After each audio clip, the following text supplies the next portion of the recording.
such a pity that you're sleeping because I'm wearing nothing but nipple tassels and a willingness to please. Nathan. Nathan? Well, this is embarrassing. Couldn't I have died getting mauled by a bear?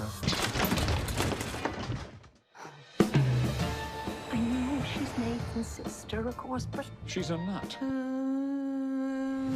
We are here today to celebrate the life of Nathan Petrzewski. Is that Polish? You say Polish, I think big hearts, great sausages, Auschwitz. Nathan really wanted to marry me. Why not get married? Nathan is dead. Yeah, Mum, I know that. Thanks for the heads up. The laws are law. My hands are tied. I'm afraid what you're asking is impossible. Nathan isn't here anymore. Marriage is about building a future. That is the promise that I made! Am I crazy? Can't answer that, Boo Bear. I'm dead. The hashtag Corpse Bride campaign is dividing the nation. This is how she needs to say goodbye.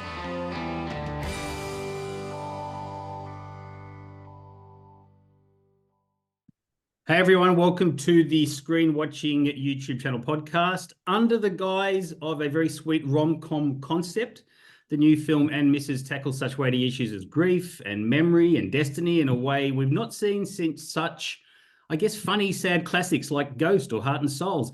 Aisling Bea stars as a woman who wants to honor the promise she made to marry her late fiancé, played by Colin Hanks. As I said, it's funny, it's sad, and it's the feature directorial debut of Australian filmmaker Daniel Reisinger, and I am delighted to welcome him to the podcast. Mate, thank you for spending time with us. Oh, thanks for having me, Simon. What a pleasure. You set yourself a real storytelling challenge with and Mrs. in that you have to nail both the light and the dark moments to make it work as well as it does. Let's get right down to it. Why did you want to tell this story? Well, mate, I was living in the States and I just made my first sitcom called Sideswiped over there, and we had people like Jason Sudeikis, aka Ted Lasso, and Emmy winner Tom Lennon, Golden Globe winner Peter Gallagher, and so on and so forth. And things were going great in America. And then one day I got a phone call from my mum, and she was in bits, and she told me that she had a rare form of dementia. It's the same kind of dementia that Bruce Willis has. Oh, wow. And I'm sorry, mate, I didn't realize that. Yeah, it was pretty hectic. It still feels really, really, but especially in light of current political events, it feels very, very prescient to me, and very close this week in particular, because ultimately it was fatal for my mum, and you know, the dementia got her to a certain point, and then she got COVID and she died. Oh my goodness, I'm so sorry. Yeah, I know. This is a great setup for an interview about a comedy. But I guess the point of saying all of that was, like, I've always wanted to make comedy. It's my life's passion. And I was doing the kind of more traditional thing, and I was really happy with doing that. And then when that happened with Mum, it ripped something open inside me. And, you know, I'm sure you can relate to this, Simon, and you know, many of your viewers. As a boy in Australia, you are trained not to cry and not have emotions. You know, like there's that classic Australian expression, have a teaspoon of cement, that boys always say to each other. And I probably hadn't cried up until that day for the best part of 20 years. Wow. And then sort of a week or so later, you know, maybe two, I can't remember quite the timeline, but pretty soon after, I get a call from my best mate, and she said, "Hey, I know this writer who's coming to LA. Could you have brunch with her?" And, you know, in LA, there's always a writer coming. There's always a director coming. There's always an actor coming, and you're always having someone for brunch from Australia. But she turned up with a bottle of Prosecco, and, you know, we got very inebriated and had a wonderful time. And as she left, she said, "Would you read my script for me?" And I very condescendingly agreed to read her script, thinking, "Oh, I'll give her some notes." And I read it, and it's much like the viewing experience. You know, it starts out as a bit of a cliche rom-com with BAFTA winner Aisling Bea about to marry Emmy nominee Colin Hanks, aka Tom Hanks' son. Yeah. And you're like, "Oh yeah, I got this." First 5 pages, and then page 5, he dies. Yeah. And as I was reading it, I just was blindsided, and I'd never read anything like it in my life. And I very unwisely, because I was working so hard at that time, stayed up, you know, to way past my bedtime and finished the script. And I bawled my eyes out and I laughed my ass off. And hopefully that's still the case with the script. And I called Melissa the next day and, you know, thought that I would be helping her, and said, I'll produce this for you and I'll direct it. And but there was a BAFTA winning producer called Dan Hine, already attached, who was working with Asha Tala, one of the great you know, icons of the British comedy industry, like made shows like The Office and Cuckoo and so on. And they happily decided that they needed to scrape the bottom of the barrel and get themselves an Australian director. So it's all come together beautifully. It really has come together beautifully. And you're absolutely right about that moment when 5 minutes in, when what happens to Colin's characters happen, it does spin you off, and you captured that initial reaction you had. That's all on the screen as well when you're watching it. So you absolutely nailed that. Thank you. I mentioned Ghost in the intro, and then I struggled a bit to find a film narrative that merged the seriousness of death and grief with that cushion of comedy, or the power of comedy, I guess, so effectively. Did you or Melissa take any inspiration from specific books or films or art to capture at least the tone of the film? I mean, I think the tone was something that I was really interested in the script. You know, Dan Hine always had this thing that he wanted it to be a rambunctious comedy. And it's certainly something that I thought was really original, because all of the other grief films out there, very grounded. They're very, you know, the comedies, like I love grounded comedy. Don't get me wrong. My sitcom, it's all grounded relationship comedy. Sure. But what I loved about this was it felt like it was a bit of a throwback tone, and it feels like we've suddenly hit a moment where it's like there's a rule book, and it's like, this is the way you have to make comedy. Yeah. And especially with this subject matter. And, you know, you rightly point out films like Ghost, but to me, you know, there's also Truly, Madly, Deeply, the amazing Alan Rickman film. And I watched all of these films, and they all kind of went this way. They zigged. And I thought it was interesting that this script zagged. And to me, the tonal touchstone was Muriel's Wedding, which is 30 years old this year. And what I love about Muriel's Wedding, and you know, this is going to sound like I completely made this up, but please Google this and you'll realize I'm not talking out of my rear end. But Muriel's Wedding is Ridley Scott's favorite film. He said it 1,000 times. Give me one moment. Honey, he's talking about Muriel's Wedding. It's my wife's favorite film. 30 years old this year. So crazy. The film, not my wife, I should point out. The film is 30 years old. But what I loved about Muriel's is you go from Toni Collette laughing hysterically as she sees her first Willie in her life. Yes. And then, bam, Rachel Griffiths collapses to the floor and she's paralyzed for the rest of her life, you know, or the harrowing subplot with her mother, which is just so moving. So I thought that's the way that we should tackle this. We should, and to me, what I'm hoping to do, and what's been so gratifying about traveling the world with the film, we've partnered with different grief charities in every major territory we've done. Last night was no exception.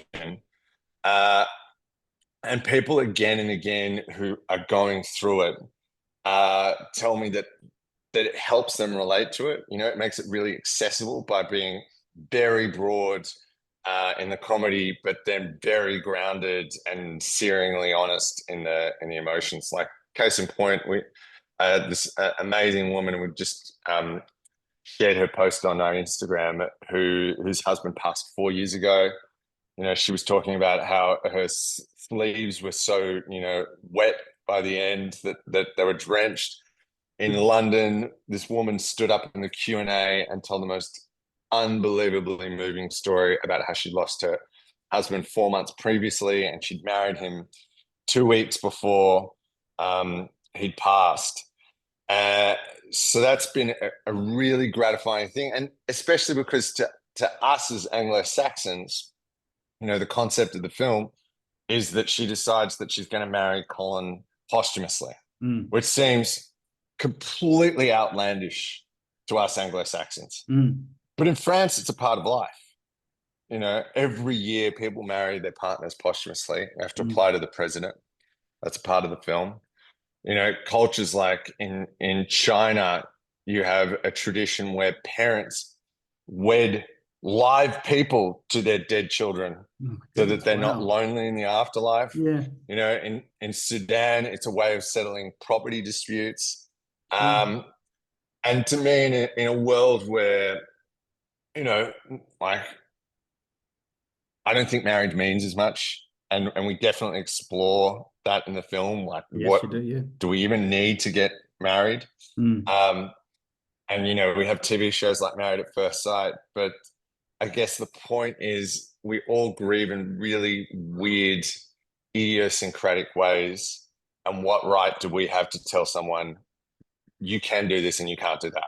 That's a just thinking on that point, that these, you know, the accounts of these audience members for whom the film provides a kind of validation of their particular grief, of how Gemma's determination to see through on her plan is not at all as oddball as it seems when you've been in that moment. That's to have that kind of profound impact on people watching the film. That's quite an achievement for a storyteller, for a filmmaker to make. What's your personal response to something like that? And I know you've touched on that in your answer, mate, but it's a huge response. Yeah. I mean, I'm getting goosies talking about it. You know? Yeah. No, I mean, it's everything. Yeah. You know, this is so pretentious and it's so cheesy. I know, and I get made fun of it about it endlessly. But to me, my mission in life with comedy is like opening up conversations, you know, using comedy to talk about the hard stuff. Is that what was like on set? Were there deep, dark conversations with your stars to have those moments? Oh my God. Yeah. There were really dark moments on set, you know. to create this wonderful comedy. Yeah. The actors were just so incredible. I mean, all right, well, Aisling Bea is a genius. Well, let's get to that now. Okay. No shade on you, but I was hoping to talk to her. I've kind of got a bit of a comedy crush on her. Yeah, I know Linda's been upfront about my thoughts on Aisling ever since she did Taskmaster, and then I think the first season of This Way Up is some of the best. This Way Up is just hilarious and deeply moving. Oh yeah. Tell me about working with her to bring Gemma to life, because she's done drama before, but she gets to do some big drama in this film. And that's probably what caught me most by surprise. She handles the dark and the light wonderfully well. Yeah, she's amazing. Sorry, my son is screaming in the background. That's fine. No, she's a classically trained actress, and she's a genius. No, son. Get him in. Hello, mate. Sorry.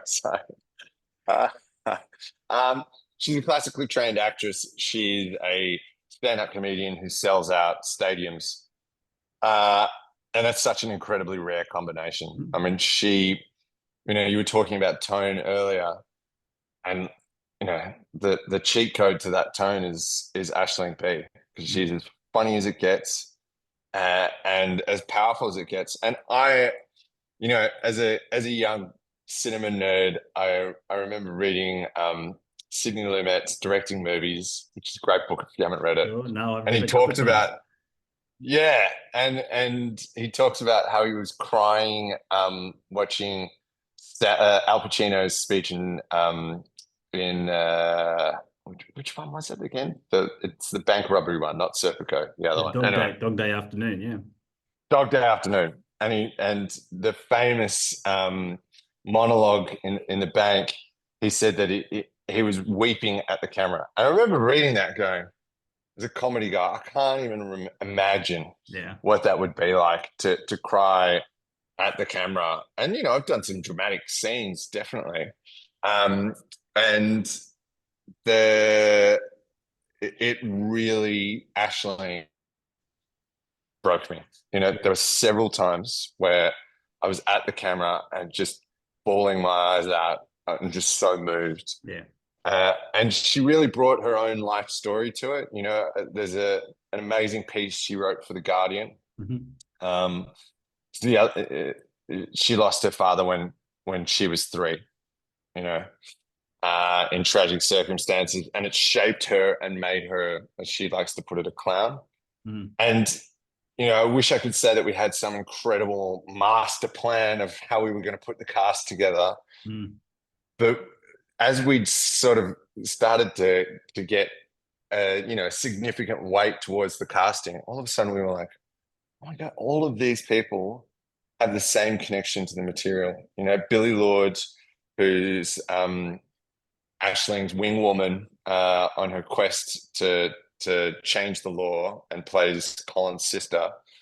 Billy famously lost her mother, Carrie Fisher, aka Princess Leia, and grandmother, Debbie Reynolds, aka Singing in the Rain, in a 48-hour span. I mean,